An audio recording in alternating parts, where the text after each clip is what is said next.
Kas nutiko tavo gyvenime, kad nusprendei viską mesti ir tiesiog išvažiuoti į kitą pasaulio kraštą ir pradėti savanoriauti? Indre, bet yra čia toksai dalykas kaip savanorystės, čia tokie puslapiai yra, čia tu gali užsiregistruoti, čia tu gali važiuoti į Prancūziją, Filipinus, Australiją, kur tik tai nori.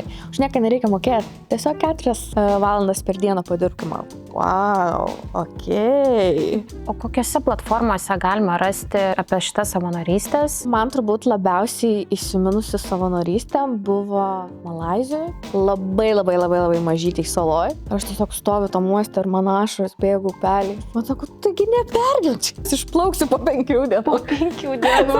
Lėvis man reikia šiandien. Bet realiai per tą savanorystę tu gali labai pažinti žmonės ir šalį daug giliau negu šiaip turistas, keliautojas. Su ta šeima, kurioje savanoriavau Vietname, mes kartu šventėm kiniškus naujuosius metus. Man buvo pasiūta speciali suknelė šventinė.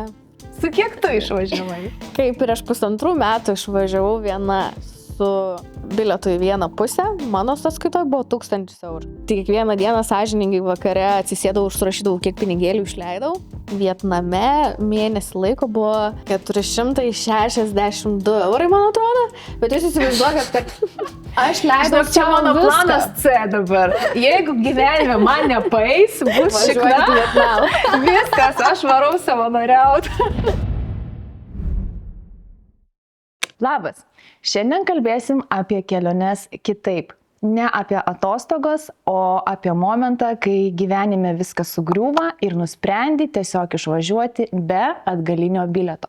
Mūsų pašnekovė po perdegimo, skyrybų ir verslo uždarimo pasirinko savanorystę kitame pasaulio krašte. Tad šiandien atvirai apie pabėgimą, vienatvę, laisvę ir kaip atrodo gyvenimas savanoriaujant. Iš ko iš tiesų gyvena keliaujantys savanoriai, kokia yra nematoma tokia kelionių pusė ir ką jie veikia. Tai labas, Indre. Sveikos, merginos. Labas. Smagu, kad atvykai pas mus. Labai džiaugiuosi, nes savanorystė tikrai labai gan tokia įdomi tema. Norėčiau kuo daugiau sužinoti, tad iš karto pradėsiu nuo klausimo, kas nutiko tavo gyvenime, kad nusprendei viską mesti ir tiesiog išvažiuoti į kitą pasaulio kraštą ir pradėti savanoriauti? Turbūt visko sukrito labai daug. Vienu metu tai buvo ir verslo atsisakymas po 5 metų veikimo. Tai buvo perdegimas, depresija, skyrybos įvyko procese. Tai viskas susidėjo į vieną krūvą ir atrodė labai natūralu tiesiog susipakuoti kuprinę ir išvažiuoti į kitą pasaulio kraštą. Aš dabar galvoju, kad tai turbūt buvo tiesiog bėgimas nuo problemų. O kodėl būtent pasirinkai savanorystę, o ne, pavyzdžiui, tiesiog solo keliavimą? Kodėl būtent toks? Man savanorystės yra apie patirtis. Aš išvažiavau tokia visiškai open-hearted, atvira širdim. Sakiau, nesvarbu, kas nutiks tose savanorystėse. Ar, nežinau, man pasiūlys kažkokią darbo poziciją, ar, nežinau, mano širdis sugis ir bus pasiruošusi meilį, ar dar kažkas. Viskas gerai, aš galiu likti kažkokioje vietoje ilgiau, bet man atrodo, kad žmonės, kurie savanoriauja, jie šalį pažįsta giliau, nes mes turim galimybę būti labai arti tų vietinių žmonių ir pamatyti viską šiek tiek giliau, visą tą vietinę kultūrą ir visą verdančią virtuvę. Ir mane tas beprotiškai žavėjo, nes išvažiuoti, aplankyti visas tos didžiuosius taškus turistinius, aš vadinu tas vietas Disneylandu, man neįdomu. Aš noriu kažko kito, išlipti iš komforto zonos. Tai turbūt savanorystė buvo savo spyris į minkštąją ir lipimas iš komforto zonos. Bet kai sugalvojai iš vis tą mintį, kad susikrauni daiktus į kuprinę, iš karto buvo mintis, kad važiuoji savanoriauti? Ar tiesiog buvo mintis, kad dabar realiai metu dabartinį savo etapą gyvenimo, maunu kažkur tai kitą pasaulio kraštą, o eigoje sugalvojai, kad galbūt tai bus ne tiesiog kelionė, o ta savanorystės per... Viskas prasidėjo iš tikrųjų nuo verslo uždarimo. Aišku, 5 metai, ar ne, verslo ten darbo 24 valandas per parą be sustojimo. Tai pirmiausia, kai nebeliko verslo, aišku, aš norėjau atostogų, man atrodo, tai normalu, dabar perdegimas, dabar aš ilsėsiu, dabar nieko neveiksiu, bet aš pati iš savęs esu toks, kur manęs turi visur būti daug. Ir tas pagulėjimas ant sofos ar po palmę, nu gerai, tai mėnesį, 2, okei, įdomu. O ką daryti paskui? Taip. Vis tiek norisi kažkokios veiklos. Tai Galų gale pinigų reikia. žinoma, gulėti po palmę ir gerti kokosus irgi reikia turėti iš ko. Tai iš pradžių mes susipakavom lagaminus ir šunis ir iškeliavom dar dviese su mano tuometiniu partneriu. Ir man po 2, gal 3 mėnesių atsirado tas momentas, kad aš jau noriu veiklos, reikia kažką daryti. Aišku, dar buvo ir visokie psichologiniai momentai, kad 5 metus tu buvai populiari, tavęs visiems reikėjo ir staiga tyla, staiga nebeskamba tavo telefonas, nėra jokių žinučių, nėra veiklos, tu niekur nelėki, niekur neskubi ir panašiai. Aš pradėjau ieškoti, ką man veikti, kur save realizuoti, kur aš savo galbūt jau sukauptas žinias galiu panaudoti. Taip atsirado kita, nežinau, darbo specifika, pavadinkim taip. Aš pradėjau mokytis socialinių tinklų administravimo, turinio kūrimo, kas buvo šiek tiek mano versle ir aš supratau, kad man visai tai patinka ir aš jau šiek tiek žinau. Tai buvo smagu pagilinti tas žinias ir aš kaip ir vėl per naują susikūriau savo darbo vietą. Tai tos pajamos jos kaip ir buvo. Man išvažiavus paskui į solo kelionę, ta savanorystė, ji nebuvo būtina tik tam, kad sutaupyti pinigus. Dažniausiai savanoriauja yra toks kaip ir mitas, gal pavadinkim, ar ne, kad savanoriauja jauni žmonės. Tik pabaigę mokyklą, universitetus, nežinantis, ko dar nori gyvenime, jau nori paeksplorinti ir pamatyti, ar ne. O mūsų amžiaus vyresnės, gal šiek tiek kartos, gal vyresnės negali taip sakyti, bet jau kai esi dar netoks jaunas 20, ar ne. Jau tai yra kaip ir nelabai priimtina, bet aš pasirinkau tą, kaip ir jau sakiau, visiškai tik tai dėl patirties, nes pajamas aš kaip ir generavau, viskas buvo gerai, aš galvau, kad tai yra tiesiog tobula kombinacija. Pusę dienos kažkam dirbti, pusę savanoriauti ir užsidirbti karmos taškų. O tu pradėjai, jau kai buvo bilietai pas tave rankose, tu jau stovėjai oro uoste, ar tos vidinės baimės, kad tu viską uždarai, realiai užrakinai, žinai, kuprinėje realiai turbūt visas gyvenimas sudėtas ir tu dabar be atgalinio bilieto. Kokios mintis galvoj sukosi, ar nebuvo noro taip žengti atgal, žinai. Pamenu, kad kaip nusipirkau bilietą, net nebuvo to didelio tokio jaudulio, nusipirkau ir okei, this is getting serious, dabar jau čia viskas prasidės. Ir tada taip, susipakuoti gyvenimą į, dabar jau pasakyti, man 18 kg sveria tada kuprinė.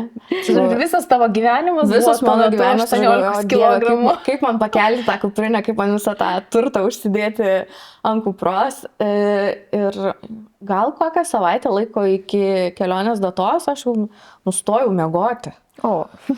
Nes tu kuri galvoji visus įmanomus scenarius, skrendi į naujus nežinomus oro uostus, kaip ten bus, gal pasiklysiu, o Dieve, aš viena, aš šviesiaplaukė, neaišku, kaip ten viską reaguos, gal mane kažkas apskemins ar dar kažkas. Daug visokių scenarių galvoju pradėti piešti.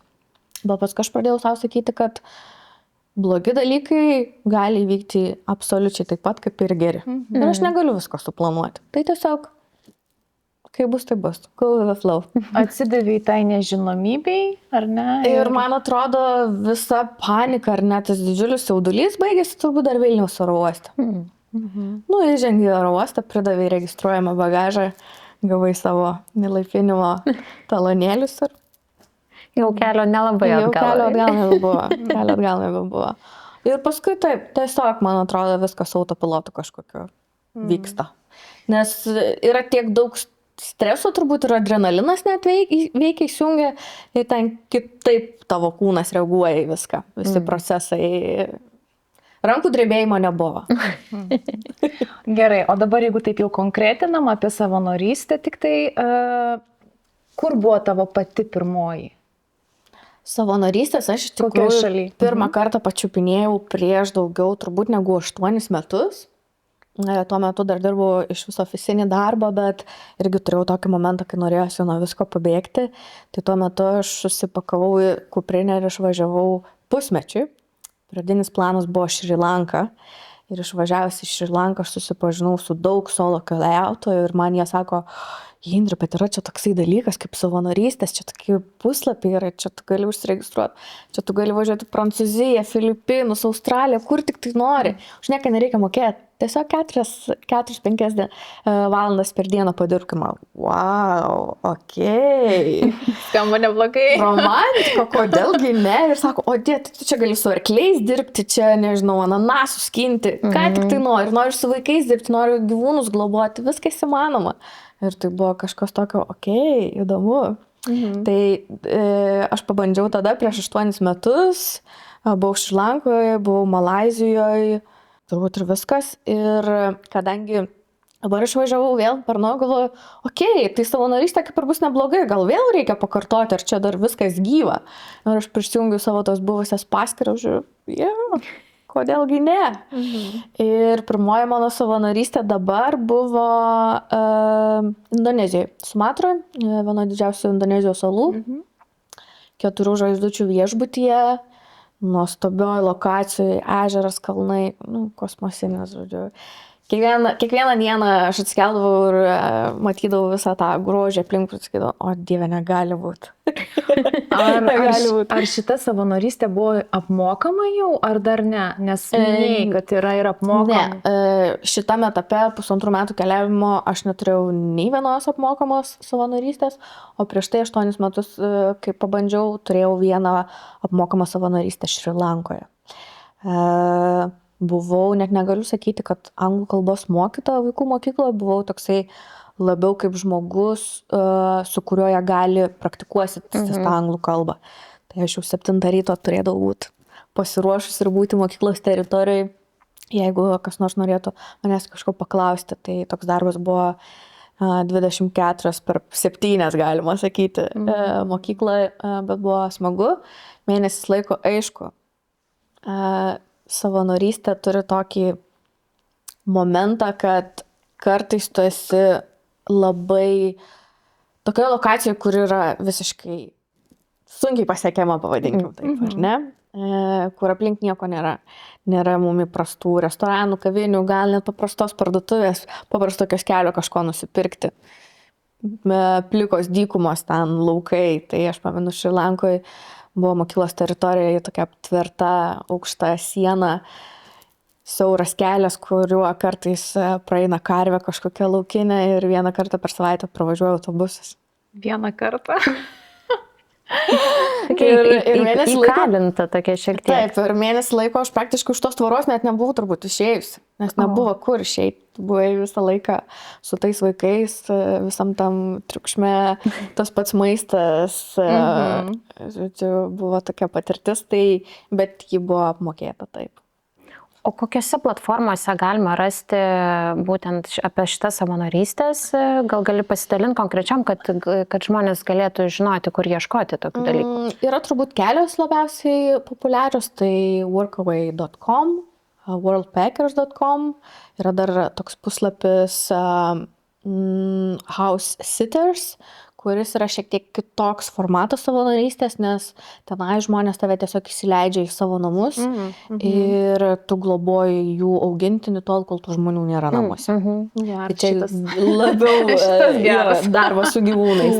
Tai čia toksai, kur, žinot, daug žmonių to naudojasi, kai nori išvažiuoti į kažkokią konkrečią šalį ir nenori išleisti pinigų viešbučiui, nes gyvūnėlį pavedžioti ar katinukui pripilti maisto atrodo labai paprasta, susitaupa beprotiškai daug pinigų. O kiek, jeigu įsivaizduoti, kiek tai galėtų, koks tai uždarbis galėtų būti? Mokama savanorystė? Kad ir aš dabar sugalvoju prižiūrėti gyvūniuką ir mėnesį ten pasėdėti kur nors, žinai, ten Indonezijoje. Pavyzdžiui, kiek aš dar gaut galėčiau už tai? Aš manau, kad šiek tiek mažiau turbūt negu minimali Lietuvos alga. Pamenu prieš tuos 8 beveik metus Šri Lankoje už tą mėnesį remote location'e man buvo pasiūlyta 700 eurų. Tai tuo metu čia buvo Taip. Sakyčiau, visai neblogai labai pinigai. solidžiai. Mes tą pinigų sumą... Mokesčių mokėti nereikėjo, nei ten jokių šildymų, nei komunalinių. Maistą, tikriausiai tik maistą savo nusipirkti. Maistas, jis irgi dažniausiai savanorystės atveju to būna pilnai suteikiamas, bet čia, aišku, labai priklauso nuo savanorystės vietos. Tai gali būti tik pusryčiai, gali būti pilnas maitinimas 3 kartus per dieną. Tai tos išlaidos, kurių tau reikia savanorystės metu, yra, kažkas, ko tu pats labai nori. Minimalios kažkokiam gal skanėstui, gal išėjimui į miestą, kažkokiai pramogai, bet tiek ir reikia. Aš pati asmeniškai šiaip irgi domėjausi, kai sužinojau, man atrodo, jau workaway. Tam puslapį kažkaip pradėjau naršyti Europoje, ieškojausi, nes kai irgi išgirdau apie tą savanorystę, wow, kaip faina, tu gali pakliūti pas šeimas ir ten būtent Europoje žiūrėjau ir labai daug visokių ūkių, ten tarkim Italijoje, jie ieško, kad tu padėtum jiems ir tu pats ten gyveni, tarkim, ten kokiuose vilose, ten ir taip toliau ir kai kurie tikrai duoda pusryčius, pavyzdžiui, kai kurie neduoda to maitinimą, bet duoda tavo apgyvendinimą. Skaičiau, kad kai kuriuose skelbimuose buvo, kad tau neduos mašiną, jeigu tu nori kažkur pasivažinėti, tai tas labai fainai irgi, kad tu gali savo laisvo laiku kažką dar nuveikti. Ten dalis irgi, vaikų priežiūra labai populiaru, ir kad tą kalbą lavinti, nes būna rašo, noriu palavinti anglų kalbą tenai, arba kad vaikai pasimokintų daugiau. Kartais iš tikrųjų kažkokio kaip ir fizinio darbo savanorystėje nėra. Tau reikia tiesiog būti. Palavinti tam tikros kalbos žinias, ar ne, pabūti kažkokioje vietoje. Tai tiesiog kiekvienam pagal poreikį, man atrodo, galima susirasti tai, ko tu nori, pritemti prie šalies, į kurią tu nori pamatyti, nes tikrai nėra taip, kad tau reikia dirbti ištisai, ar ne. Visokių niuansų yra, kiekvienas, kuris kviečiasi savanorius, jie irgi kartais galbūt ieško, pavadinkim, pigesnės darbo jėgos, ar ne? Tai čia kur papulsi, čia laimės dalykas, ar ne? Bet ten nėra jokių darbo sutarčių. Tai jeigu tu nuvažiavai ir jauti, kad čia ne tavo vieta, čia tau nepatinka, tu nelabai vaibini, labai paprasta, susipakai kuprinę, viso gero. Aš šiaip beje girdėjau, kad per va šitas savanorystės galima pakliūti į tokius pasaulio kampelius, kur tu pats nepakliūsi, kaip vieni važiuodavo vežliukus prižiūrėti ir kai perėjimai visi vyksta, nes tu šiaip ten tam tikras vietas net negali pakliūti kaip turistas, o per savanorystę tu gali patekti. Kažkokias dramblių prieglaudos, pavadinkim, tai tikrai yra populiaru. Labai dažnai tokios vietos prašo minimaliai pačiam susimokėti. Tai gali būti $10 dienos mokestis. Jie apeliuoja tai, kad tu kaip ir prisidedi prie to plėtojimo viso ko. Tai gal tai yra kaip kažkokia parama, pavadinkim, ar ne, kad jie tau leidžia viską pamatyti, bet tu labai minimaliai remi tą jų projektą. Bet fainai, nes tu gali patekti ten, kur šiaip nepatektum ir nuveikti tokius darbus, kur prisiliesti prie tų saugomų gyvūnėlių, ten tų visų, ta prasme, tikrai, man atrodo. Man turbūt labiausiai įsiminusi savanorystė buvo Malaizijoje, labai mažytėj saloj. Iki kurios nuo Kuala Lumpūro sostinės aš važiavau, man atrodo, 10 valandų autobusu iki nedidelio uosto, tada turėjau plaukti keltu iki tam tikros salos ir mano keltas išplaukė be manęs ryte, nes tiesiog atėjo atoslūgis anksčiau ir aš ateinu su ta kuprinė, pamenu, tempiu ant kuprostus 20 kg, čia prieki dar kita kuprinė, čia tašiukas kažkoks, čia dar į salą krepšiukus pasiėmus, einu su tais vadinamus šlepetėm, flip-flopais, kojos yra suprakaitavusios, pritrintos, jau jaučiu, kad ten viskas skauda. Einu 6 ryto, kad į savo tą keltuką suspėti ir aš atinu, sako, sorry, išplaukė. Ir aš pamenu, jau toj būsenoje, jau gal šiek tiek pavargęs, ten buvo daugiau kelionių prabūta. Aš tiesiog stoviu tam uoste ir man ašaros bėga upeliais. Man sako, taigi nepergyvenk, 5 dienas išplauksiu po 5 dienų. Po 5 dienų.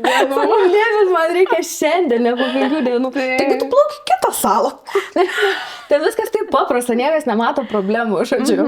Tai taip, uoste praleidau 4 dienas, laukiau kito reiso, kito kelto ir, turbūt plaukėm mes gal dar 2 geras valandas tuo mažu laiviku ir aš atplaukiau salą, kur mes turim, ką žinau, 100 metrų paplūdimio turbūt.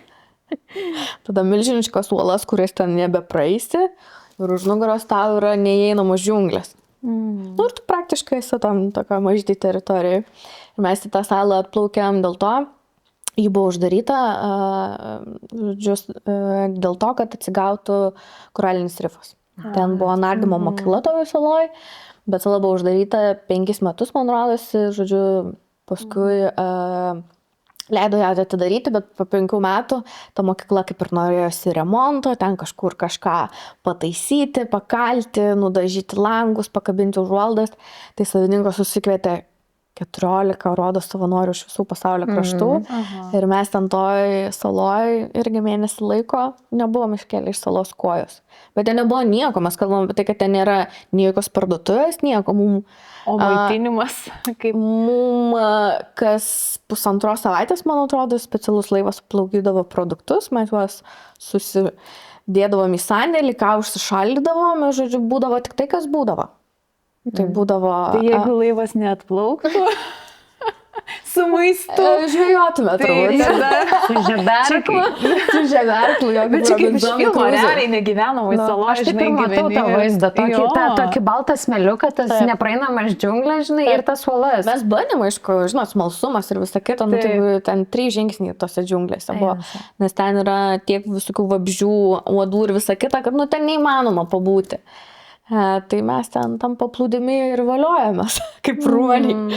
O kaip iš tos tokios praktinės pusės, kaip sveikatos niuansai jeigu kažkas tau... Buvo, tarp kitko, dabar prisimenu toj saloj, aš padėdavau savininkui ruošti maistą ir pjaustydama, ruošdama vakarienę, aš įsipjoviau. Žinot, Lietuvoje net nekreiptum dėmesio į tą įpjovimą.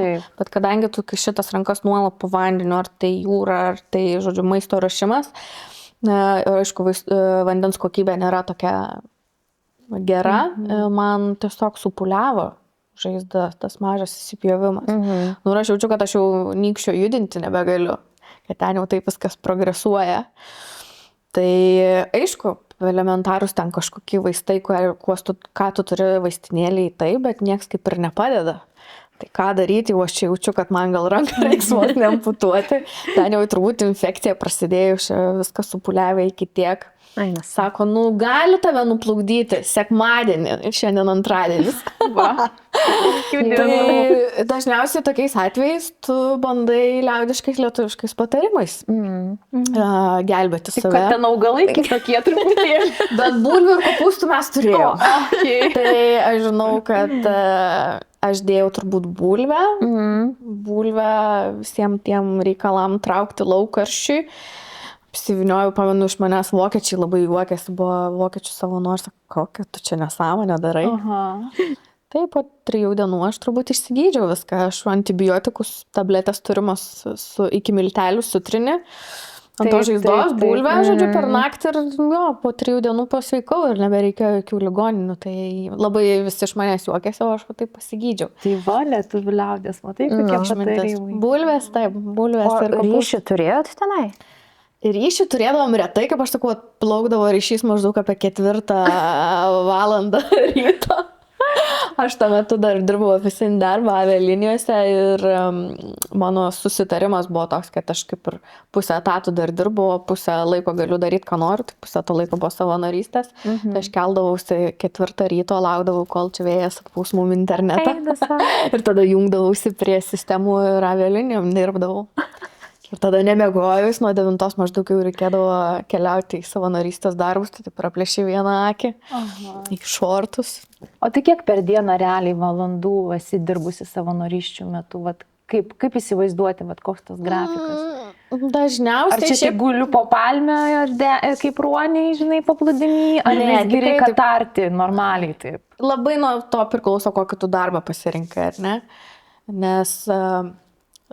Saloj Malaizijoje apie tą nardymo mokyklą, kurią pasakau, tai mes tenai merginos dažydavom langus, dažydavom sienas, užuoldas kabindavom, kažkokias pagalvėlės siūdavom, dekoracijas darydavom, tai negali sakyti, kad tu ten labai kažkaip persidirbi. Čia kaip meditacija, vos ne kūryba.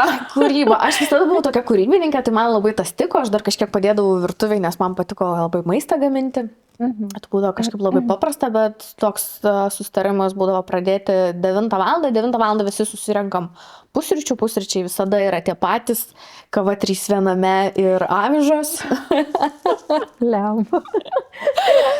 Ir tarp kitko, kai žmonės sako, negaliu be kavos, čia būtina, negaliu funkcionuoti, reikia kavos. Taip. Ir 3 viename yra kažkoks blogis, ta kava, žinot, išpilama ir ten taip saldu ir Azijoje iš viso viskas beprotiškai saldu, ten jie su cukrum turi konfliktą. Ir aš vieną dieną, žiūriu, o efekto tai nėra nuo tos kavos, ne? Tai buvo pirmas kartas, kai aš mėnesį laiko iš viso nevartojau kavos. Pasitikrinom, toks buvo socialinis eksperimentas, niekas nenumirė, energijos buvo, žodžiu, supratau, kad ta kava iš tikrųjų taip nereikalinga. Bet aš negaliu skųstis, mus tikrai labai sveikai maitino, aš turbūt net svorio numečiau per tą mėnesį toj saloj, nes daržovės, mėsa, avižos, jokių pagundų ar nesaldžių, parduotuvės nėra. Sumuštinių ten ir nieko nebuvo, bet pamenu, mes vakarais jau gal į pabaigą savanorystės visi turėjom tokį milžinišką stalą. Prie jo susėsdavom, kas kortom žaidžia, žodžiu, visokių žaidimų arba tiesiog pokalbiai būdavo. Tai mes jau taip sakom, gerai, jau kai nuplauksim atgal žodžiu, išplauksim iš salos, ką darysim pirmą? Ką valgysit? Tai kas buvo sakydavo, KFC eisim, ledų, Coca-Cola, šokoladą. Visi tokie jau būdavo įsitempę, žodžiu, bet aš dar dabar prisimenu jo. Pirmas dalykas, ką aš padariau, man atrodo, nuėjau valgyti KFC. Tai buvo tie traškus, aštrus vištienos sparneliai. Tai biškai primena tą laidą, kur buvo išlikimas, ar ko ten saloj, kai gyveno. Survival, tai tokie jo. Tai nebuvo tokios survival games, bet čia maistą atveždavo, žinai, ten taip patiems reikėdavo. Bet aš atsimenu, buvo nuostabi iš tikrųjų patirtis, nepaisant visko, mes ten turėjom tokį vietinį pagalbininką, kuris iš kažkokios ten dar kitos mažesnės salos atvažiuodavo, atplaukdavo su savo mažytę valtelę ir jis ten tvarkydavo aplinką, tai jis būdavo šiek tiek per pietus išplaukė ir pagaudavo kalmarų. Oi, geras. Ir tos kalmarus ten su savo prieskoniais pakepa, šviežias produktas.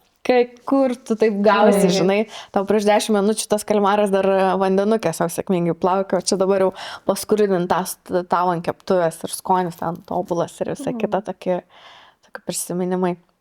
Tai tu dabar, kai paskutinės tavo buvo šitą kelionę ir ta visa savanorystė, tai kokios šalis buvo? Ar tu tik tai Sumatros saloje savanoriavai, ar daugiau buvo vietų? Ne, savanorysčių buvo daugiau, buvo Sumatra, buvo Vietnamas,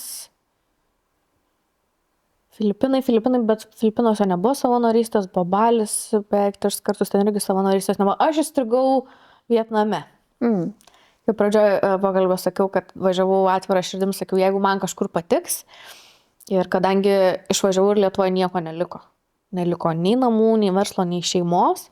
Aš sakau, jeigu aš išvažiuosiu ir bus tas jausmas, kad kažkur man toks namų jausmas aplinkui, tai aš galiu ten likti. Ir taip visai netyčia nusileidau Vietname.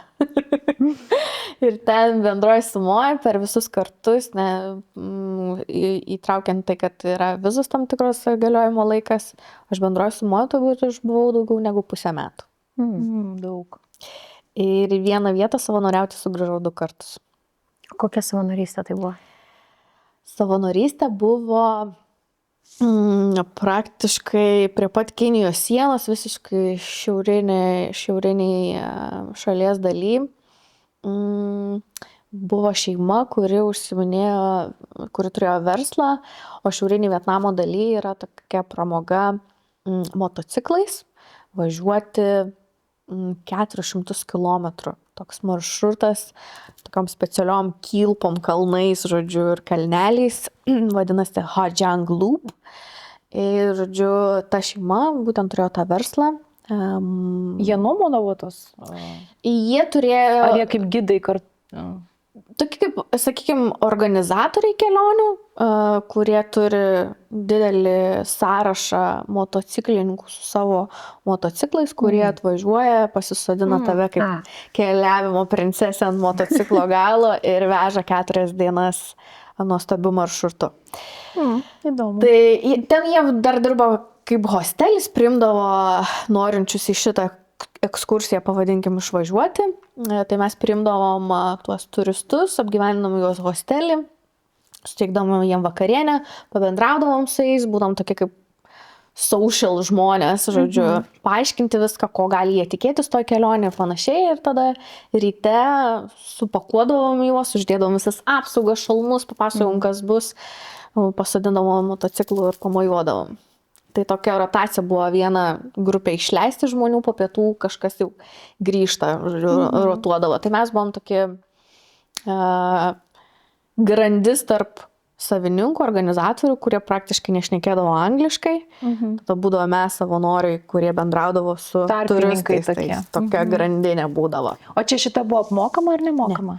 Bet tu grįžai ją 2 kartus. Grįžau ją 2 kartus, nes man ta šeima tapo kaip mano šeima. Tai nebeliko tokios savanorystės. Aš iš viso buvau popinama, lepinama ir ten būdavo tokių dienų, kad mes neturim tų grupių, ar ne? Tai tu esi visiškai laisvas, tu gali daryti, ką nori. Gali hamake, maudytis baseine, žodžiu, dirbti savo kažkokius darbus. Tai būdavo taip, kad aš jau, galiu hamake, supuosi savo ir man sako, Indrė, go. Ir tu į mašiną, greitai kažkur važiuojam, tu nieko nežinai. Ir žodžiu, tai jie veždavosi mus visur pavalgyti, nežinau, arbatų gerti, maudytis kažkur, visą kitą, ir niekada neleisdavo už nieką mokėti. Tai to šeimoje aš pasiekiau ten daug, kaip sakau, iki jų visokių giminaičių, iki vaiko lankymo mokykloje, saldainių dalinimo, žodžiu, ir visokių kitokių panašių dalykų. Ten žinodavo, kokį maistą tu mėgsti. Žodžiu, specialiai tau gamindavo, pirkdavo, jeigu tu susirgi ar dar kažkas, tau nutinka, ten visokios rekomendacijos, žodžiu, tave čiučiuodavo kaip savo žmogų. Ir antrą kartą, kai grįžau, tai sakė, tu čia ne savanori, tu čia šeimos narys.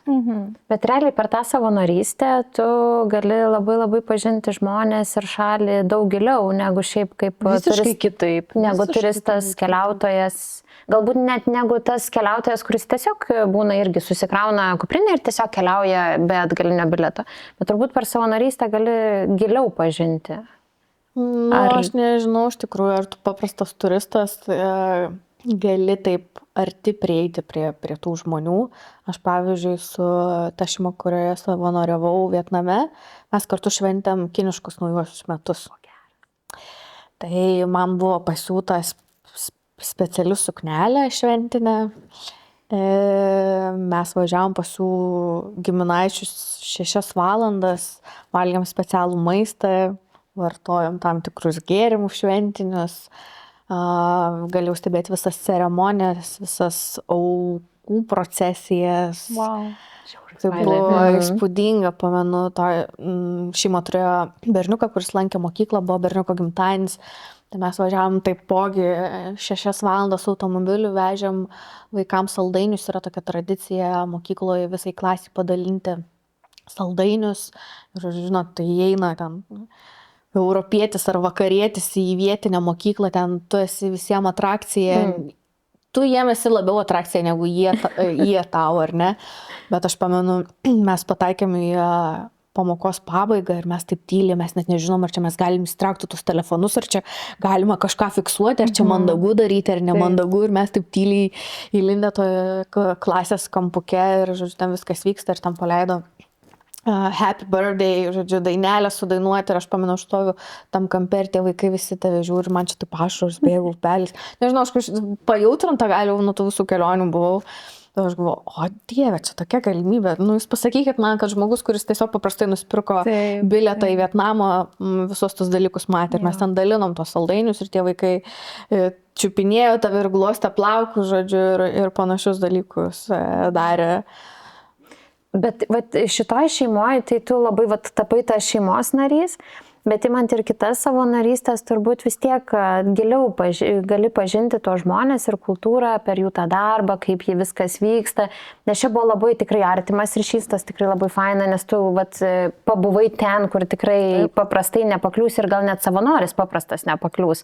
Bet turbūt vis tiek savanoriant... Buvo labai daug ir kultūrinių visokių dalykų, nepaisant to, kad mes buvom šeima, jie labai nori viską pasakodavo. Visas tradicijas, politinius visokius dalykus, ką galima, ką negalima, gaudavom pylos, kad ne taip šaukštų paėmėm kažkokį maistą, nes tuo šaukštų galima paimti tik neapdorotą termiškai mėsą, kaip laikyti teisingai lazdeles, kokius patiekalus valgyti, kad negalima paplekšnuoti per petį, nes tai yra blogas ženklas.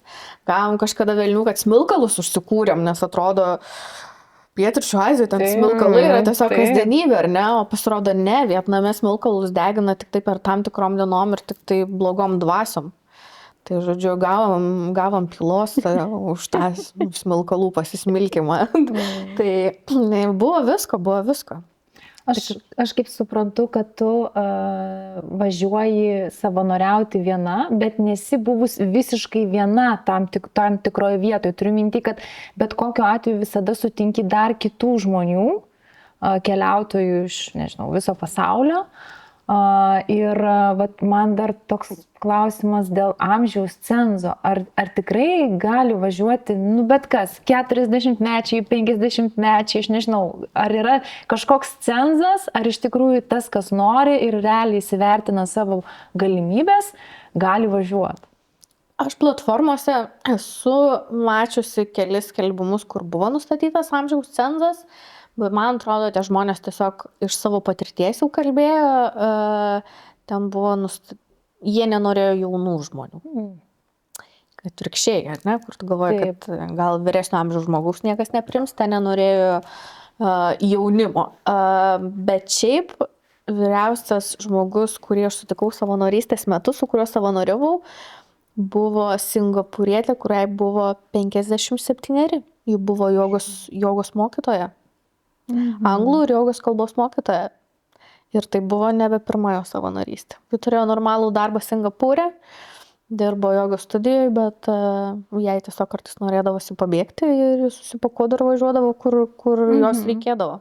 Tai va, o tai tada kuo panašus tie visi savanoriai, kažkokiais tai gyvenimo įvykiais, irgi įdomu, kokius tu sutikdavai keliautojus? Aš visada sakiau, kad visi solo keliautojai arba žmonės, kurie pasiryžta savanorystėm, jie visi turi problemų tam tikrų. Jie visi nuo kažko bėga. Kažkas ieško savęs, kažkas išgyvena skyrybas, kažkas išgyvena kažkokias kitas netektis, kažkas yra perdegęs. Kažkas viską bėga pailsėti nuo šeimos. Bet aš sakyčiau, bėgti atrasti savęs, tai nėra blogai, tai yra, nes tu bėgi ne nuo gal problemų nepalieki, o kaip tik bėgi ieškoti. Gal savanorystė tau leidžia šiek tiek sulėtinti tempą. Ir kai tu sulėtini tempą, tu turi daugiau laiko savo, ar ne? Kažkur su savim padirbti, kažkur paieškoti savęs. Plus, man atrodo, kad keliavimas iš viso atveria tavo, gal ne tiek perspektyvas, kiek tiesiog požiūrį tavo į viską pakeičia ir praplečia tavo pasaulyježiūrą. Tai tas dalykas yra labai labai geras. Gerai, dabar mes čia labai viską gražiai šnekam, kad atrodo viskas labai faina. Viskas tobulai, važiuok, kad kažką blogo. O ar buvo tokių momentų, kur jūs sakei, ne, noriu grįžti, kažkas įvyko, kad norėjai viską mesti ir grįžti atgal? Tai dabar papasakau apie gražias savanorystės, bet buvo ir negražių savanorysčių. Esu iš 2 savanorysčių pabėgus. Naktį bėgai? Ne naktį, bet vienoje savanorystėje mane vijosi. Susirado mane į vietą, į kurią aš pabėgau. O kitoj savanorystėje mes išsiskyrėm labai negražiai tiek, kad su manim niekas neatsisveikino. Aš tiesiog tą dieną jau žinau, kad aš išvažiuoju. Aš atsikėliau, susipakavau kuprinę ir niekas man net nepamojavo. Tai būdavo ir tokių momentų. Tai tikrai nėra viskas taip gražiai nupiešta. O tai kas čia buvo dabar? Man tai įdomu, kas čia dabar buvo. Tiesiog, kaip aš sakau, nesuvaibini. Tiesiog jautiesi ne tavo. Visi žmonės skirtingi. Sunku labai prisitaikyti kartais, ar ne? Tai buvo ir konfliktų, buvo kažkokių nesutarimų. ir tiesiog nebuvo užmegzto ryšio. Tai tada tiesiog atbūni laiką, kurį esi pasižadėjęs, labai paviršutiniškai, labai nesigilindamas į viską ir neužsimezgė draugystės. Tai čia apie santykių kalbant, tai ne tai, kad nepatiko vieta ar pati vieta darbas. Ir pati vieta turėdavo savų niuansų. Pavyzdžiui, labai viskas priklauso kultūriškai. Labai tu turi būti viskam pasiruošęs. Turi būti labai lankstus. Ne tik gal savanorystė, bet iš viso keliaudamas. Ten tiek daug visokių aspektų. Tai principas pačios tos vietos, kaip jį veikia, man nebuvo priimtinas. Darbas, kurį aš padarydavau, buvo, aš gal jaučiausi išnaudota, pavadinkim taip, nes kai kurie žiūri į tave kaip ne į savanorį, o darbo jėgą, nu jau tu atvažiavai, mes čia tave pragręšim, dabar duok viską, ką gali paimti. Ir daug istorijų iš savanorių esu girdėjusi. Kad nenormuotos darbo valandos, prastos gyvenimo sąlygos, tarakonai, žiurkės, nešvari patalynė, nežinau, ten purvinas vanduo praustis, iš viso nėra vandens. Pakalbėkime apie tai, kad, pavyzdžiui, Šri Lankoj pasakau, kur mokykloje buvo visą mėnesį, mes neturėjom šilto vandens. Mes maudėmės tik tai šaltame ledinėme vandenuke. Bet, pavyzdžiui, turi būti pasiruošęs viskam. Tai jeigu gyvenimo sąlygos yra tikrai labai blogas, yra sudėtinga. Bet tose platformose atsiliepimus rašo savanoriai šiaip? Ar... Rašo, bet ten irgi yra savi niuansai. Kartais tavęs prašo labai gražiai parašyti. Patys tie, kas kviečiasi, ne? Taip. Tai geriausia yra neskaityti to, kas parašyta, bet greičiausiai susisiekti su žmogum, kuris parašė tą atsiliepimą, nes platformos leidžia bendrauti savanoriams tarpusavį. Tai ten sužinosi daugiau tiesos. Geras, jo. Bandėjai taip tiesiogiai susisiekti? Aš pati nebandžiau, bet su manim kontaktavo ir pasakiau teisybę. Čia buvo ta blogoji, ne? Čia buvo ta blogoji, taip. Nu, kažką išgelbėjai gal? Gal kažką išgelbėjau. Aš aišku nenoriu niekam pakenkti, bet tiesiog, jeigu tau buvo nepatogu, negera, nemalonu, nesiųskim ten žmonių. O tai čia savanorystės nesmagi pusė. O šiaip, kad galvočiau, kad jau reikia namo ar kažkas negerai, ir ką aš viso čia dariau, ką man čia savanorystė, buvo tokių momentų. Bet dažniausiai jie turbūt ateina, kai sustrikuoja tavo sveikata. Buvo su sveikata problemų? Buvo ir ne vienas atvejis turbūt, kai buvo blog. Aš turbūt nebuvo nei vienos šalies, į kurią nuvažiavau ir nepatikrinau, kaip veikia jų sveikatos sistema. Todėl vienas labai, turbūt pirmas, numeris vienas patarimas, kurį visiems duodu, kurie važiuoja atostogauti ar tiesiog keliaskau, turi draudimą kelionę. Numeris vienas, būtinas dalykas. Esu smarkiai sirgusi Balyje, turėjau ausies uždegimą ir buvo likusios kelios dienos iki skrydžių, tai tokiam sąlygom tu nelabai ir gali skristi. Kai buvau praktiškai praradus klausą, nieko nebegirdėjau. Buvo tas susirgimas ir viena nesmagi istorija, kai Filipinuose vos nepasimiriau. Bet tai tokia juokinga, ironiška situacija, nes... Dabar. Ir tada buvo juokinga, kai išgirdau diagnozę, buvo labai juokinga, nes aš 12 dienų praleidau lovoje, susirgusi buvo temperatūra, kosulys, aš praktiškai nieko nebevalgiau, nebuvo apetito, tai man atrodo, aš kosinu, ar ne, tai reikia tą kosulį kažkaip sušvelninti, tai buvo arbatų gerimas, aš net vandens nebegeriu, tai buvo arbatos. Kai 12 dieną jau puodelio taip nulaikyti nebegalėjau ir tiesiog beprotiškai kosiau ir buvo važiavimas į klinikas ir antibiotikų gerimas, tablečių, kaip aš sakau, kaip gyvūnam duoda arkliam, tokius milžiniškas arklinės tabletės ir nieks man nepadėjo, žodžiu, ir galiausiai aš atsikeliu ir aš jau suprantu, kad jau man pilka keista, aš jau nieko nebematau, jau reikia kažką daryti. Ir aš tiesiog išsikviečiu tuktuką tą vadinamą tokį. Gal norėjau išsikviečiau greitąją, bet išsikviečiau tuktuką. Nes nėra tokių, kaip ir greitų. Tu esi mažytai saloj, ten viskas yra kitaip. Tai išsikviečiu tą tuktuką ir sakau, vežkit mane į tą ligoninę.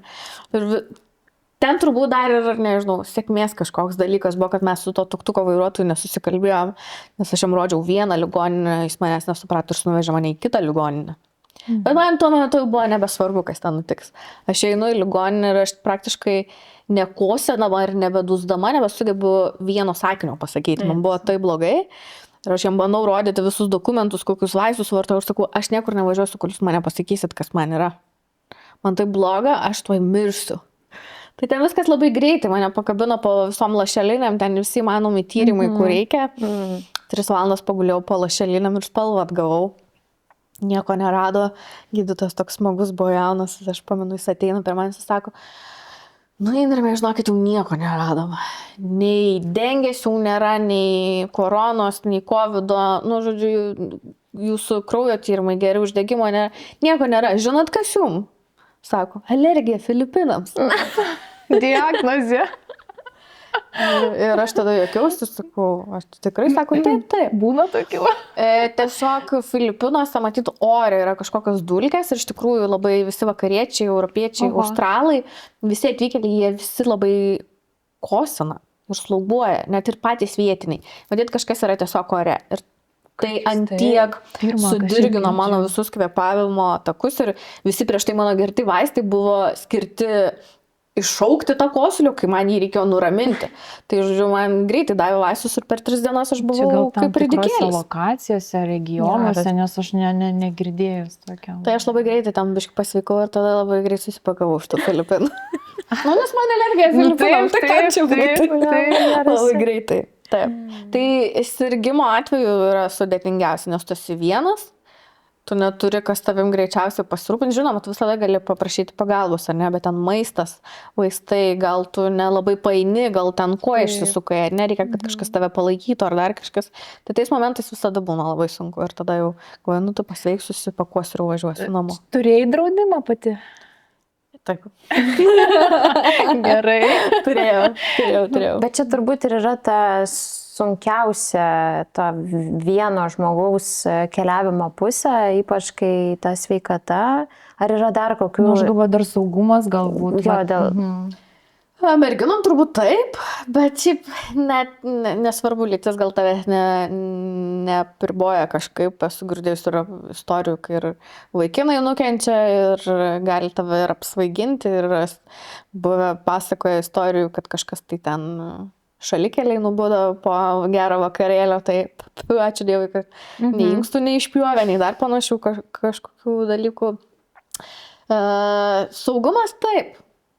Bet, tiesiog esi išmokęs ir žinai tam tikrus dalykus, ką daryti. Pavyzdžiui, jeigu tu esi labai aktyvus socialiniuose tinkluose, tai yra nerašyta taisyklė niekada tą dieną iš tos lokacijos nieko neskelbti.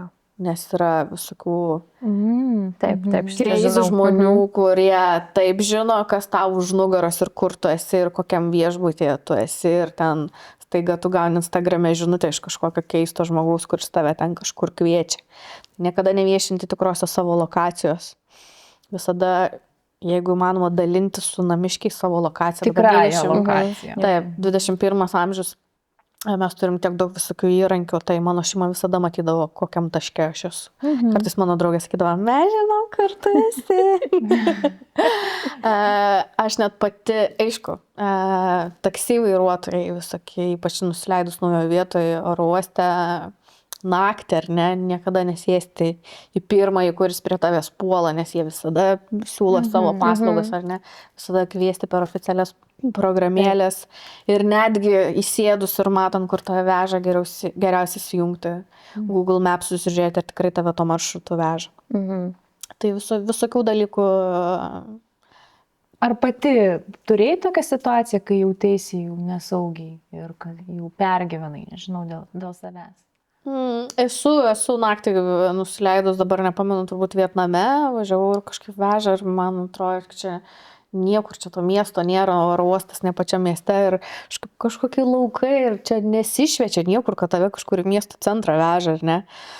Tai buvo baisu, bet atvežė, žodžiu, ir susitarėm vieną pinigų sumą ir sako, ne, ten lietuviškais pinigais gal 2 eurų daugiau už tavęs prašo, bet tau įsijungęs tas principas, kad tu žinai, kad tave bando apgauti. Ir tu nemokėsi. Ir, žodžiu, jis neduos tavo kuprinės, jeigu tu jam nesumokėsi. Bet tu esi pavargęs po tų kelionių ir kartais numoji ranką, tai plus bijai, kad kas nors nutiks. Nes tie, kurie tave, mes vadinam, skemina, tai jie dažniausiai tą daro ne vieni. Tai žinai, jie žino, kur tave atvežė, paskui gal tau nebus itin saugu išeiti iš tos vietos. O išskirtum kokią gal keiščiausią savanorystę, kokią nors vietą, ar buvo kokių tokių neįprasta gal? Tai va toj saloj gal? Galbūt. Jo, turbūt Malaizijos ta sala buvo tokia viena įspūdingesnių.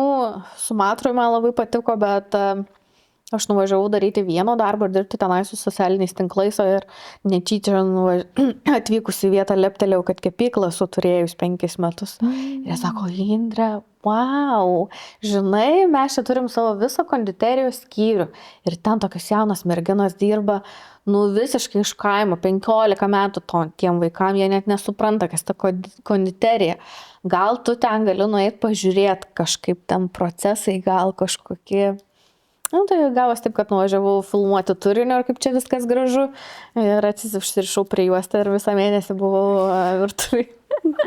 Ir išmokau, kaip teisingai kepti cinamoninės bandelės, ko jie gyvenime turbūt nėra ragavę. Bet buvo labai labai sunku, nes tos mergaitės iš viso nešneka angliškai.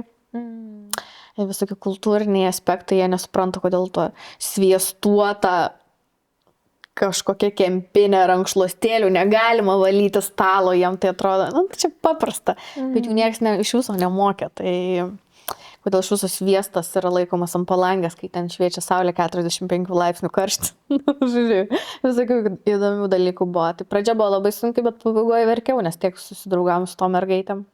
Jos aišku, jaunesnės, aš vyresnė, o šiek tiek amžiaus, tai jos mane ir mama vadino, žodžiu, visko ten būdavo. Buvo smagu, bet toks niuansas, nuvažiavau vieną, gavau kitą, kas buvo netikėta šiek tiek.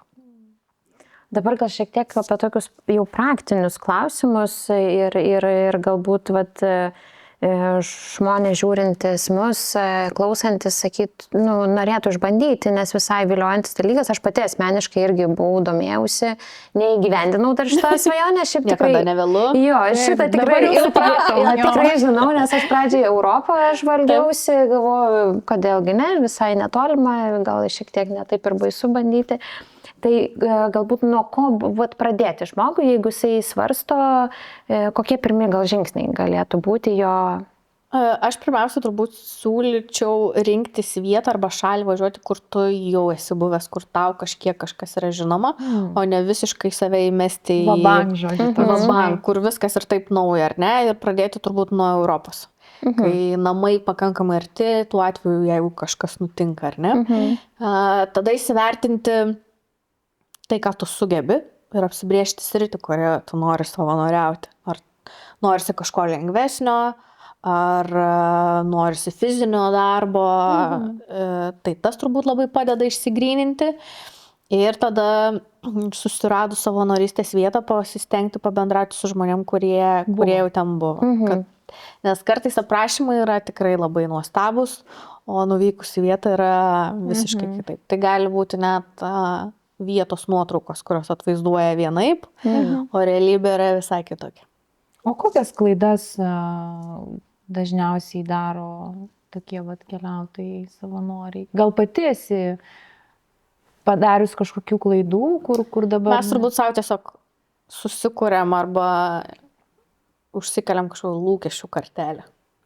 Atsidarėm ir galvom, o Dieve, taigi čia vynogynas, ar ne, važiuoju į vynogyną čia, o Dieve, kokia čia romantika, čia vakarais susėdę vyniuką gersim. Ne velnio. Skinsit tas vynogas, paskaudės nugarą, busit pavargę, busit murzini. Tai, žodžiu, nėra taip romantiškai viskas, kaip būna parašyta. Tai neprisikurti savo tokių iliuzijų. Taip, ir būti visiškai atvira širdim, nes gali visko nutikti.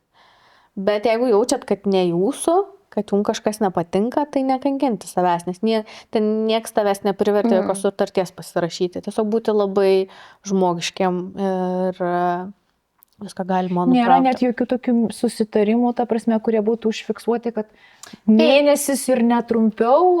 Yra dažniausiai tos platformos leidžia tau nusistatyti datas, kuriuom tu atvažiuoji ir ten yra patvirtinimas, kad tu būtent tom datom tenai būsi, ar ne? Taip, bet jeigu man blogai.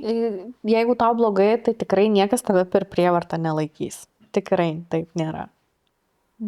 Plus platformos turi savo visus klientų aptarnavimo centrus. Tuo atveju, jeigu tu turi tikrai milžišką kažkokį konfliktą, visada gali parašyti ir ten įsikiš platformų administravimas ir gal tą žmogų, kuris kviečiasi savanorius ar ne, jo paskirą tiesiog pašalins. Banins ir tu nebegalėsi daugiau tų savanorių turėti, jeigu tu negali suteikti jiem tam tikrų sąlygų, arba tu meluoji apie tas sąlygas, arba panašus dalykai. Tai tikrai yra kaip galima nuo visko apsisaugoti. O kiek maždaug gali reikėti santaupų žmogui važiuojant į savanorystę? Jo, kiek su savim pasimt? Ar važiuoju su nuliu, ar visgi turi? Truputį turėti. Aš jums pasakysiu taip. Su kiek tu išvažiavai? Išsigasit, pamatysit. Atvirai, mes čia atvirai šiandien. Kai prieš 1,5 metų išvažiavau viena su bilietu į vieną pusę, mano sąskaitoje buvo 1000 eurų. Mano sąskaitoje buvo 1000 eurų, bet aš žinojau, kad tam tikrom datom už mano atliktus darbus man sukris pinigai. Tai mano, pavadinkim taip, krepšelis atsargos buvo 1000 eurų. Aš sakiau, tai svarbiausia, kad tai būtų už ką blogiausia atveju nusipirkti bilietą namo. Visą kitą išsisuksiu. Buvo 1000 eurų. Juolab, jeigu į Aziją, tai ten tas 1000 eurų, tai tu čia tau kaip po $1, po $2, žinai, gali pavalgyti, tai... Aš esu skaičiavusi, nes kadangi visą savo keliones rodžiau socialiniuose tinkluose, aišku, visada visiems žmonėms labai įdomu, kiek viskas kainuoja, pinigais nori pačiupinėti. Ir manęs klausti, kiek jūs išleidžia tų pinigų? Nes aš dažniausiai sakydavau, va, čia patiekalas, kuris kainavo 80 centų, čia arbata, kuri kainavo 20 centų. Tai kiek visoje bendroje sumoje? Tai aš skaičiavau, tai kiekvieną dieną sąžiningai vakare atsisėdavau ir surašydavau, kiek pinigėlių išleidau. Ir vis bendras rezultatas Vietname mėnesį laiko buvo 462 eurai, man atrodo, bet jūs įsivaizduokit, kad aš leidau čia mano planas C dabar. Jeigu gyvenime man nepaeis, bus šikna. Viskas, aš varau savanoriauti. Bet aš niekos netaupiau. Ta prasme, viską sau leisdavau. Tai, važiuojam į miestą. Tai ką čia? Tai gal masažiuką? 9 eurai pėdas valandą laiko masažuoja. Kodėlgi ne? Tai gal manikiūrikas 2 savaitės, kodėlgi ne 5 eurai. Tai pica, aišku, tie europietiški patiekalai vakarė, jie jau, aišku, kainuoja daugiau, bet ten, nežinau, ledai, arbatos, kavos, rūbus aš esu pirkus internetu, ten iki plaukų džiovintuvo kažkada pirkau gal už 6 eurus. Žodžiu, higieninės kažkokios priemonės, kurių tau reikia, pramogos, tais pačiais motociklais važiavau ir aš, aišku, mums kaip savanoriam pritaikė nuolaidą. Manažam tai bendroje sumatom buvo 400 eurų. Mėnesis. Bet čia kai turi nakvynę, o čia savanoriavai. Bet čia žiūriu. Bet net jeigu jūs ir savanoriavat ir jūsų lūkestis nėra labai didelis ir jūs tikrai galite pakankamai minimaliom sąlygom gyventi. Man svarbiausia būdavo, net jeigu tarp tų savanorysčių būdavo kažkoks etapas, kada aš tiesiog nesavanoriauju ir darau savo kažką, pavyzdžiui, buvo Balis, buvo tie patys Filipinai, kada aš nesavanoriavau, tai aš gyvendavau dažniausiai hosteliuose, kas dar yra vienas niuansas, nes galvoju žmonės, kad hostelis tai yra skirtas tik jaunimui ir ten nuolatinė fiesta vyksta. Tai ne. Bet reikia paieškoti tų hostelių, nes jie dažniausiai, jeigu ir negali pasiūlyti tau privataus kambario, tai būna užuolaidos, kur tu vis tiek turi savo. Su apatiniais nieks tavęs gulinčios nemato, žodžiu. Ir man patiko hosteliai, nes ten vis tiek tu nesijauti vienas. Mano finansai man leisdavo išsinuomoti viešbutį. Aš esu gyvenus ir 4 ir 5 žvaigždučių viešbutį. Ne tame buvo problema. Ir tos hostelius aš eidavau ne dėl to, kad man reikėdavo sutaupyti pinigą. Aš eidavau, nes man reikėdavo žmonių. Ir ten taip Socializacija. paprasta su bet kuo susipažinti. Visi tiesiog labai atviri. O čia tu bendroje erdvėje, čia mes žaidžiam kortom, čia naujas atvažiuoja, mes jau jam iš karto mojuojam, čia ateik, čia mes čia kažką darom. Ten viskas taip paprastai natūraliai vyksta. Ir jeigu blogiausiu atveju kažkas tau nutinka, tu nesi vienas, tu gali pas kažką pagalbos paprašyti. Tai hostelį būdavo tik dėl to, kad tu norėdavai Ryšių turėti. ryšių, bet aišku, viskas pasibaigė to, kad tų ryšių buvo tiesiog per daug ir tada norėjosi vienai pakampiai lysti. O kokiam žmogui netinka toks keliavimo būdas per savanorystę, kaip tu galvoji? Kam tikrai netiktų, jo. Ar yra? Intravertai. Intravertai? Jiem yra tikrai labai sudėtinga. Aš labai daug, šiaip keliaudama, ne tik savanorystėj sutikau žmonių, kurie yra pripratę prie labai didelio komforto arba prie tam tikrų, nežinau, tai kas priimtina jų šaly. Ir tu tada atvažiuoji kažkur kitą pasaulio kraštą, nusidangini po 18 valandų skridęs ir tu tikiesi, kad ten, kur tu atvažiuoji, yra absoliučiai tokios pačios sąlygos. Ir tada jie pyksta, jie dėl visko skundžiasi, jiems viskas nepatinka, jie nelaimingi, žodžiu, ir taip toliau visos tokios. Jie įsitempia, jie nejaučia malonumo, jie tada sugadina nuotaiką visai aplinkai, reikalaudami kažkokių dalykų ir būdami, kaip aš sakau, rakštis tam tikroje vietoje. Tai tokiem žmonėm aš manau, kad yra labai sudėtinga keliauti. Čia bendrai turbūt net ir keliauti, ne tik savanoriauti, nes yra tokių žmonių, kurie nuvažiuoja ir sako, čia visur nesąmonė, čia lievai, pas mus geriau, žinai. Ir toks labai gal siauras tas požiūris ir ta pasaulėžiūra tokia labai labai siaura, tai jam tikrai sudėtinga turėtų būti. Bet taip, žmonėm, kurie nori būti vienišiai, kurie yra iš savęs vienišiai, kurie gal neturi tiek daug socialinių skilsų bendravimo ir visą kitą, jiem aš manau, kad yra sudėtinga.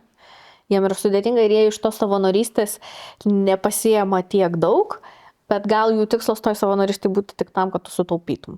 Nes jie nuėjo, padarė darbą, kurį reikėjo, buvo savo valandas ir tada jie kažkur į kampą įlenda ir iš tos savo lovos nepakyla užuoldas, užsitraukia. Man atrodo, kad jiem liūdna. Jie, nežinau, bet aišku, kiekvienas žmogus, mes visi skirtingi. Arba reikia jiems ten pas kokius vienuolius važiuoti savanoriauti, kur tylos. Yra, tarp kitko, vienas žmogus, su kuriuo aš susipažinau, jis yra brazilas vaikinas, jis išvažiavo į Kiniją, į vienuolyną mokintis kung fu. O, geras. Ir jis buvo tenai ir su vienuoliais ir jį mokino mėnesį laiko. Bet įdomu, kaip pakeičia tokios kelionės apskritai žmogų. Aš manau, kad tave irgi pakeitė bent jau kažkuri galbūt viena kryptis ar apskritai toks keliavimo būdas. Viena kryptis. Kaip pasikeitė tavo santykis, nežinau, sugrįžus su pinigais, su verslu, su tuo normaliu gyvenimu. Viskas sumažėjo. Tiek. Visi poreikiai. Viskas. Problemos nepasidarė nebe tokios didelės. Tiesiog turbūt aš nustojau planuoti viską. Nustojau kvestionuoti tam tikrus dalykus. Gyvenu šiandien, kai bus rytoj, pamatys. Negaliu visko suplanuoti, neįmanoma, negaliu užbėgti įvykiams už akių. Kas nutiks, tas nutiks, o kai nutiks, tada žiūrėsim, kaip iš to viso to išlipti. Ir kad mums reikia labai labai nedaug. Mes tiesiog gal Europoje arba čia Lietuvoje esam pripratę ir mūsų poreikiai yra visai kitokie. O iš tikrųjų mes galime išgyventi su labai labai minimumu. Tu esi minėjusi, kad realiai tavo visas gyvenimas telpa į vieną kuprinę. Tuose 18 kg dar turbūt buvo ir daiktų, kuriuo aš nekartą gyvenime nepanaudau, man tiesiog širdis neleido jų išmest, nes aš pasidariau kelionių metu visiškas skrudžas.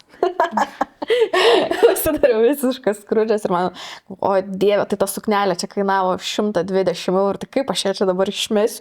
Ir tampaisi toj kupriniai, bet iš tikrųjų... Nors neužsidedi, bet tampaisi. Aš esu sutikusi merginų, kurios aukštakulnės basutes vežiodavosi tose kuprinėse.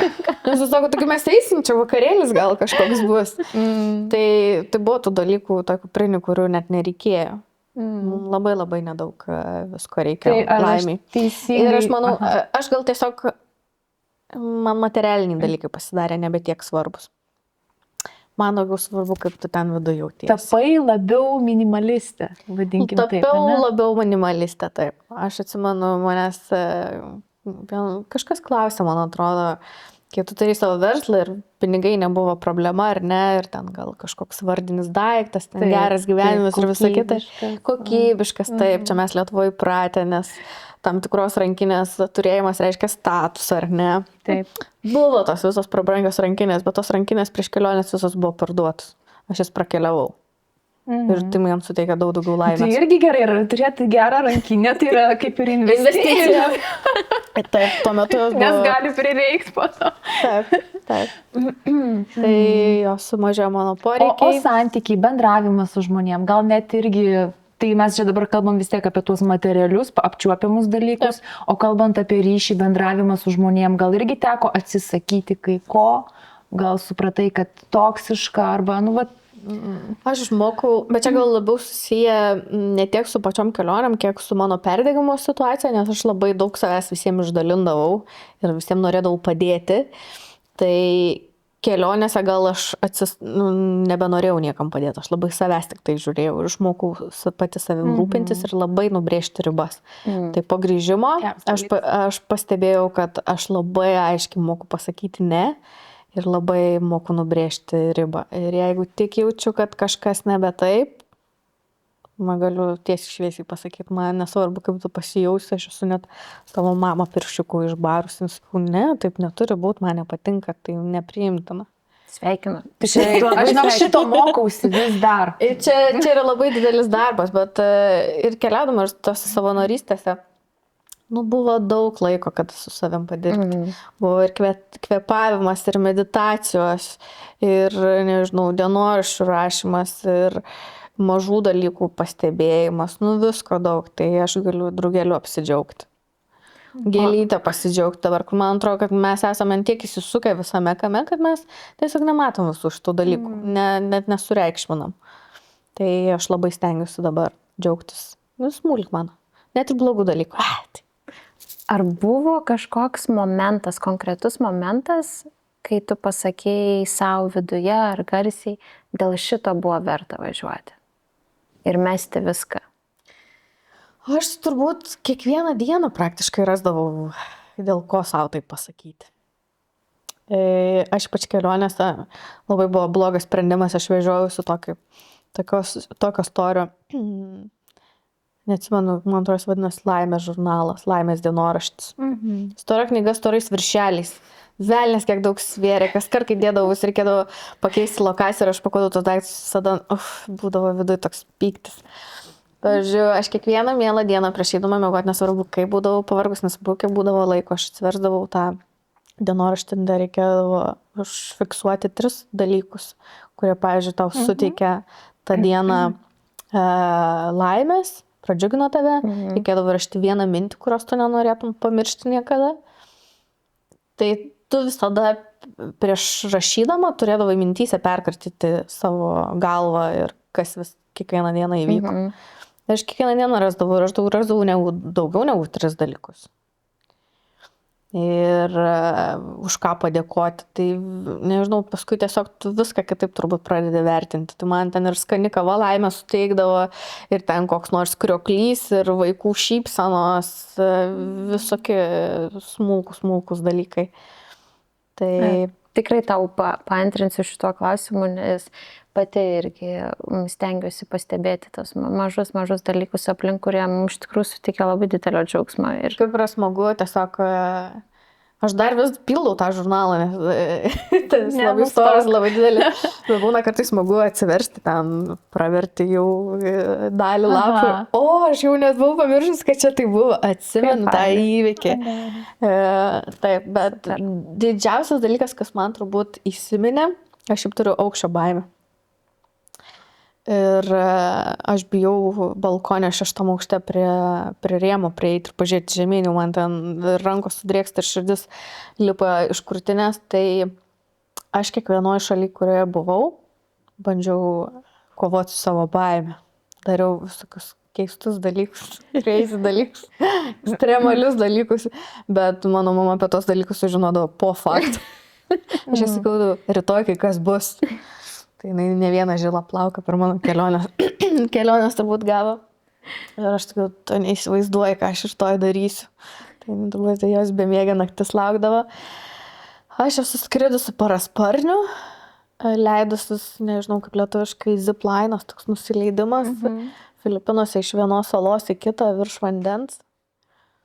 Ir Tai, žodžiu, bandėjai savo tą aukščio baimę. bandžiau kovoti su to aukščio baime ir aš pamenu, kai aš nusileidau tuo parasparniu, aš nusileidau, sakau, viskas, dabar aš jau galiu viską.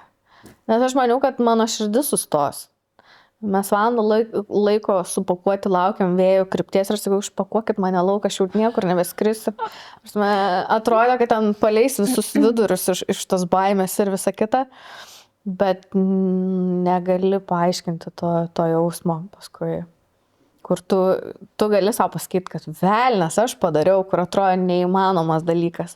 Ir tiek, nežinau, kažkokios gal vidinės laisvės atsiranda, tai aš sakau, o Dieve, aš parasparniu skridau su tokia savo aukščio baime ir iš visą savo gyvenimą susipakau ir viena išvažiavau kitą pasaulio kraštą. Aš dabar galiu viską padaryti, man nieks nebaisu. Ar pas tave dar yra planuose kokių dabar į kelionių, savanorysčių? Aš dabar grįžus į Lietuvą jau esu 2 mėnesius. Per tos 2 mėnesius buvo trumpos atostogos. Tai aš esu neskridus jau kur 3 savaitės ir jau man niešti visur. Suprantama. Man reikia vėl važiuoti. Tas grįžimas namo jis toksai ir keistas, ir smagus, ir jis aišku kitoks, nes per tos 1,5 metų daug kas ir Lietuvoje pasikeitė. Bet aš visada sakiau, jeigu nepavyks, nes reikia vėl viską susikurti nuo nulio, aš jau nieko nebuvo. Tai sakiau, jeigu nepavyks vėl visko susikurti, tai ašgi žinau, ką reikia daryti. Bilietukas ir galiu net į Vietnamą parašyti tai pačiai šeimai ir man viskas tom rankom paims ir jokios problemos, sakė, dar ir vyras suras vietnamietį. Tai galiu, tokio grand plano ne.